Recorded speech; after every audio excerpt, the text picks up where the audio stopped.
The Gift of the Magi by OHenry. $1.87, that was all, and 60 cents of it in the smallest pieces of money, pennies. Pennies saved 1 and 2 at a time by negotiating with the men at the market who sold vegetables and meat. Negotiating until one's face burned with the silent knowledge of being poor. 3 times Della counted it, $1.87. And the next day would be Christmas. There was clearly nothing to do but sit down and cry, so Della cried, which led to the thought that life is made up of little cries and smiles, with more little cries than smiles. Della finished her crying and dried her face. She stood by the window and looked out, unhappily, at a gray cat walking along a gray fence in a gray backyard. Tomorrow would be Christmas Day, and she had only $1.87 to buy her husband Jim a gift. She had been saving every penny she could for months, with this result. Jim earned $20 a week, which does not go far. Expenses had been greater than she had expected. They always are. Many a happy hour she had spent planning to buy something nice for him, something fine and rare, something close to being worthy of the honor of belonging to Jim. There was a tall glass mirror between the windows of the room. Suddenly Della turned from the window and stood before the glass mirror and looked at herself. Her eyes were shining, but her face had lost its color within 20 seconds. Quickly she pulled down her hair and let it fall to its full length. Now, Mr. and Mrs. James Dillingham Young had 2 possessions which they valued. One was Jim's gold timepiece, the watch that had been his father's and his grandfather's. The other was Della's hair. Had the Queen of Sheba lived in their building, Della would have let her hair hang out the window to dry, just to reduce the value of the Queen's jewels. So now Della's beautiful hair fell about her, shining like a brown waterfall. It reached below her knees and made itself almost like a covering for her. And then quickly she put it up again. She stood still while a few tears fell on the floor. She put on her coat and her old brown hat. With a quick motion and brightness still in her eyes, she danced out the door and down the street. Where she stopped, the sign read, "Madame Sophronia, hair goods of all kinds." Della ran up the steps to the shop, out of breath. "Will you buy my hair?" asked Della. "I buy hair," said Madame.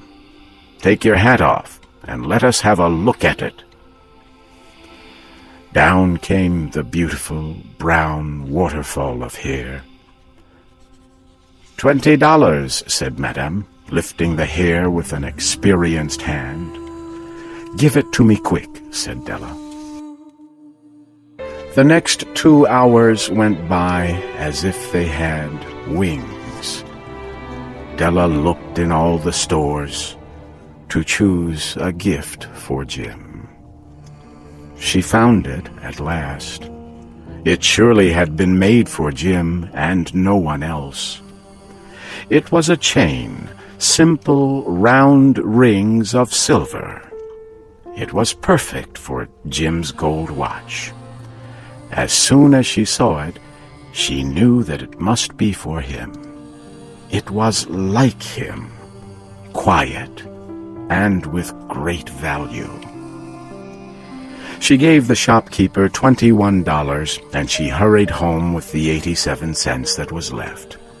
When Della arrived home, she began to repair what was left of her hair.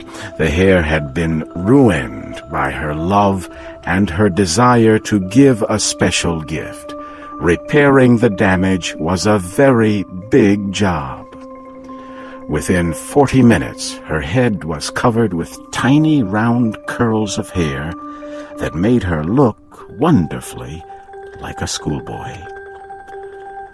She looked at herself in the glass mirror long and carefully.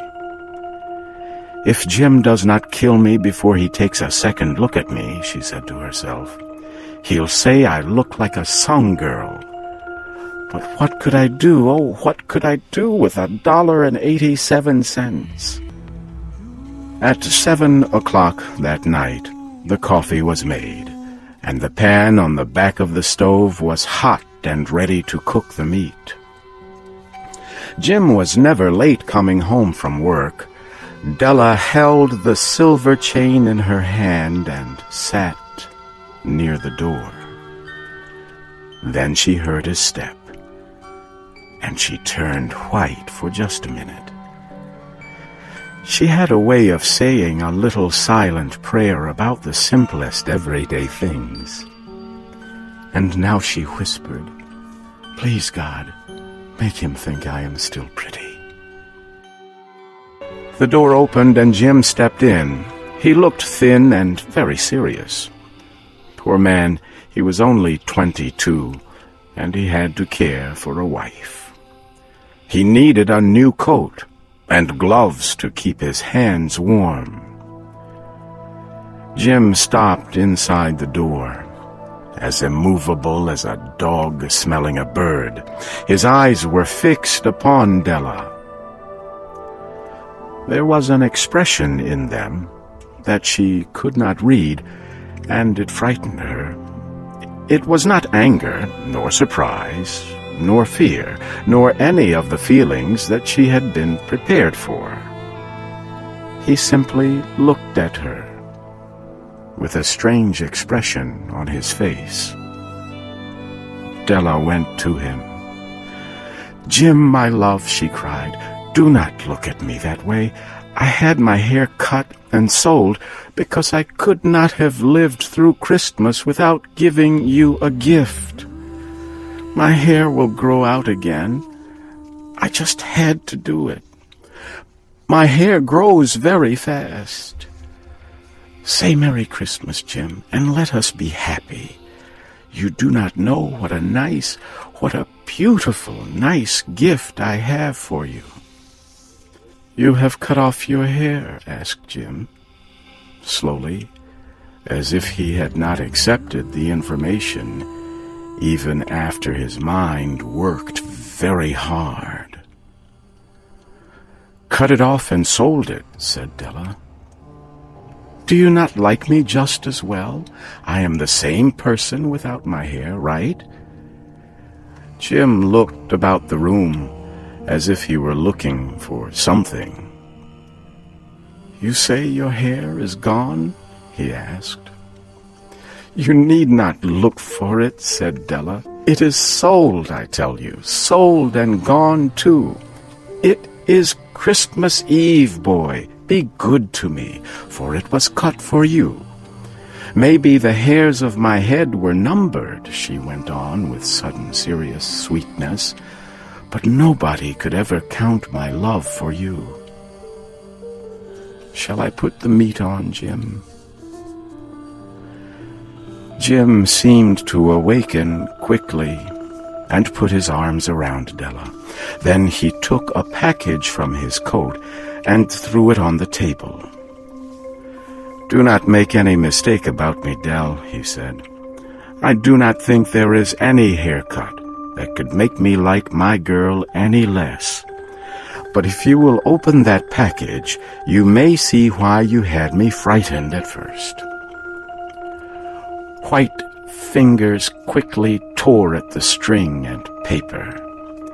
There was a scream of joy, and then, alas, a change to tears and cries, requiring the man of the house to use all his skill to calm his wife. For there were the combs, the special set of objects to hold her hair that Della had wanted ever since she saw them in a shop window.